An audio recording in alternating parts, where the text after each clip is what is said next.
Je prends la paracha Bamidbar Yutet Rokat, et là-bas, Rashi il dit sur les eaux de la vache rousse, Amizeme Anidat Or, celui qui asperge les eaux de la vache rousse, il reste pur.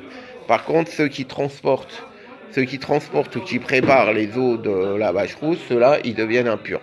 De là, on voit que le Kohen qui accepte de se rapprocher le plus de celui qui est dans un grand état d'impureté, alors qu'il aurait pu avoir une répulsion ou quoi que ce soit, celui-là, il reste pur. Celui qui s'investit jusqu'au bout pour habiliter un autre juif, il reste pur. Dans le cadre de la halakha, bien sûr.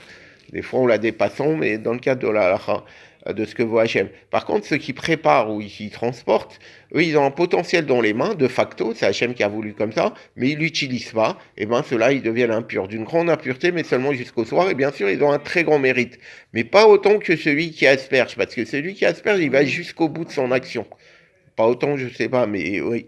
Donc on voit ça, ce qui se passait dans le Beth Amikdash, c'était pour nous apprendre à nous comporter dans la vie. Par exemple, les sacrifices, coordination, parole, pensée, action. Les vêtements du Kohen par rapport au Lachonara, etc. Donc on voit que quand on va comme la femme Nida, la femme qui utilise son potentiel pour donner la vie, elle ne devient pas impure. Si elle l'utilise pas, elle devient impure. Donc de là, on apprend, c'est un état de fait, c'est pas une faute.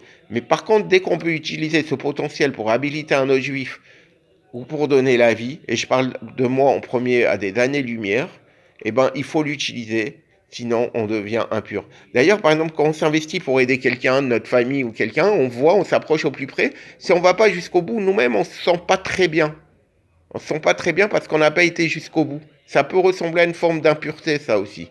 Voilà. Par contre, quand on va jusqu'au bout, eh ben, on n'aura aucun dommage d'avoir été jusqu'au bout. Je répète, dans le cadre de ce que veut Hachem, de ce qui plaît à Hachem. Pas de la halakha. Des fois, ce qui plaît à Hachem, c'est des fois qu'on dépasse la halakha. Mais bon, toujours dans un cadre de Torah.